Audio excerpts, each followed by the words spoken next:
Everyone, welcome to Redskins Talk TV. And I just wanted, this show is Trey, by the way. I just wanted to talk about this train wreck of a game yesterday. Needless to say, we didn't look well. Yeah, we scored some points. However, we didn't do well enough or look competitive when it really mattered the most in the first 3 quarters of the game. It really didn't look all too well. Thank goodness we had the return kickoff by Rashad Ross, and I think he's found his place. He's an outstanding receiver. I think he had another reception during the regular game, but the return kick was really nice. But speaking about the offense, from the quarterback position, Kirk Cousins, he did a manageable job. There were a couple of underthrown passes. He had a couple of interceptions. The first one, just like in true fashion to Kirk Cousins, staring down his receiver, and the Giants defensive back snatched it. He basically jumped the route, and that's something that Kirk Cousins did a lot last season, is by staring down his primary receiver and going with that read and throwing the ball, and the defensive back knowing where the ball was going to go. So that was a problem. The second one, Kirk Cousins was scrambling, tried to force the ball in there, and the defender, he got his arm in the way, it bounced in air, and it was up for a while, and the defensive back for the Giants came down with that. So in terms of passing, it was a decent game. He had some decent yardage, but when it really mattered the most, moving the chains, ensuring that the defense got some rest, it's a mix of poor passing and a lack of a running game that really stymied us. When it comes to the running game, we didn't do much on the ground either. Kept running to the left, and we had a little bit of success early on, and then the Giants were able to shut that down.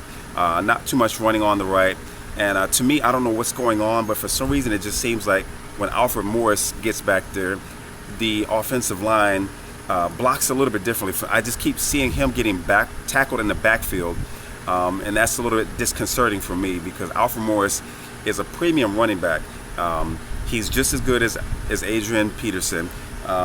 His name should be mentioned with the echelon of higher-ranked running backs in the league, but he's not getting his touches, and I have a problem with that. But I'm a fan, so I have no say-so.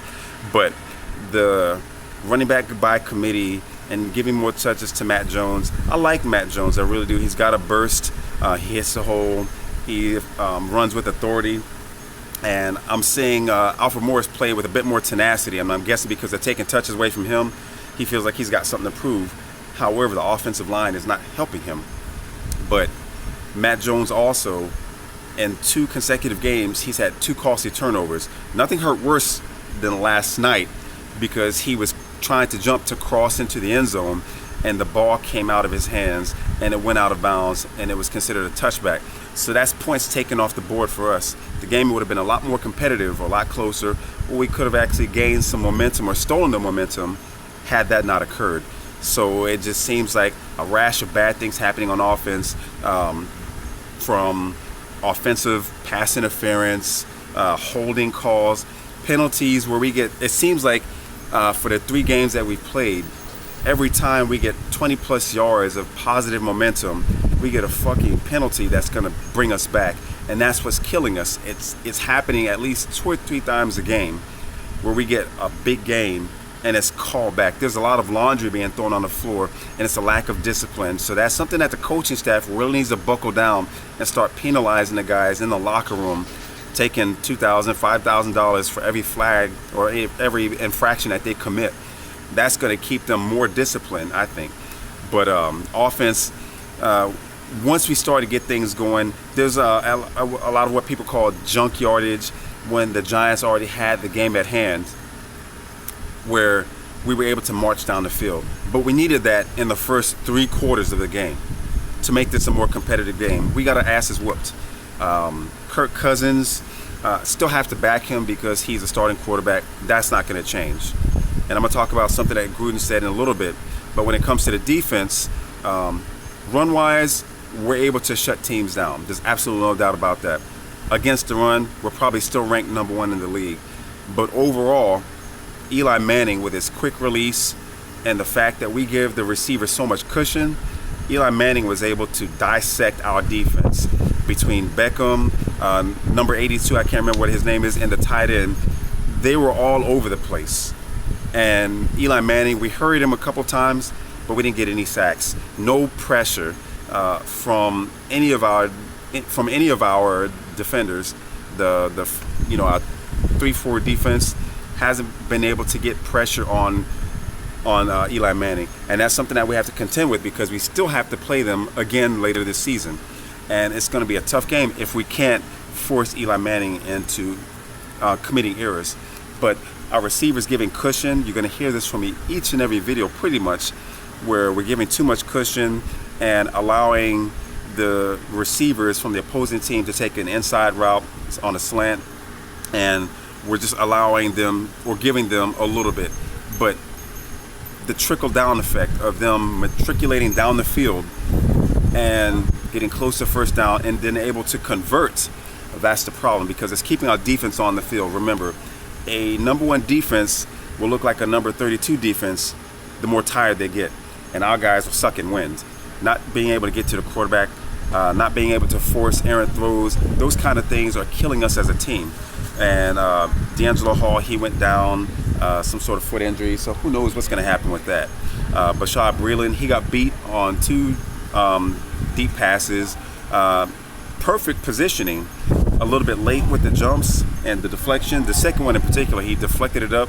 The receiver kept his eyes on it, was able to grab it, walked in unscathed. There was no one else covering him. So that's a problem, and that's why I said with our defense, because they can't run on us, I think it's a better idea to drop more men into coverage to ensure that everything is from intermediate to deep passes is covered. Give them the short routes, the dump offs and the flats. Give them that, because our defenders are closing in. Keenan Robinson is doing a hell of a job closing in and making solid tackles in the open field. But our corners, giving cushion all game long.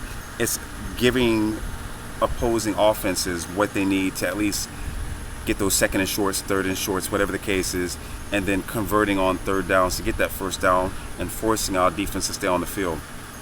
Special teams, Rashad Ross, he brought a spark at least last night, so there's a lot of promise for him. Our punt game, or our punting team, or returning for punts, still needs some work because we're running laterally. Those are problems that need to be addressed with practice, getting up the field, trying to give us the best position possible. Tressway, he's still as a special teamer, he's showing us a lot of promise. With the block punt, of course, number 59, Plummer, he allowed on 2 consecutive instances where he got forced back. The first time it was a penalty against the Giants. The second time, the same defender pushing number 59 was able to get a hand up, block the punt, and that was considered a safety. So that really hurt us. But overall, it was an ugly game. I was hoping that would be a lot more competitive. We have a bit of time to rest, heal up a little bit. The next game we have is against the Eagles. It's going to be tough. Can't take anything much away from them because they've got a pretty decent defense. They held their own against the Giants. The only thing is the offense and the lack of being able to run. So again, don't have too much to worry about with the run game. It's the passing game and their quarterback being able to get the ball out quick. They're going to have the playmakers that are going to be able to get open. We need to be able to shut that down. But anyway, I'll be making that video. It's just a lot of frustration. Now, with Jay Gruden, after the game, when the reporters were asking him about Kirk Cousins and his interceptions, Gruden said the team needs to play better around the quarterback. Now, if memory serves me correct, RG3 mentioned something to that effect, and of course, it's not for a player to be able to say that. It's up to the coach to be able to say that. But at the same time, Gruden threw him under the bus last season, and the media threw gasoline on it, and shit imploded with the team, and everyone said the locker room was in a disarray, which isn't the case. But Gruden threw the quarterback under the bus last season when RG3 said it, but then Gruden comes out and says the same thing in defense of Kirk Cousins. So the question is, why the double standard? And this isn't me trying to play one quarterback or another, because again, Kirk Cousins is a starter, and I'm going to back him because he's wearing the burgundy and gold, and hopefully he can bring us some wins.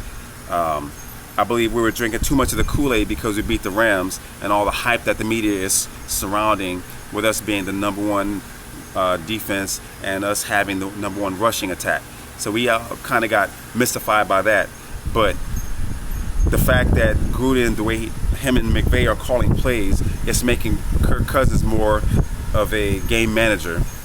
And the fact that we weren't able to rely on the run last night, that really kicked our ass also. Anyway, we're going to have a lot more to say after the game against the Eagles. I'm not going to do a pre-game analysis like I did the previous seasons. I'm just going to do a post-game video. Anyway, if you like this video, hope that you like, subscribe, and share.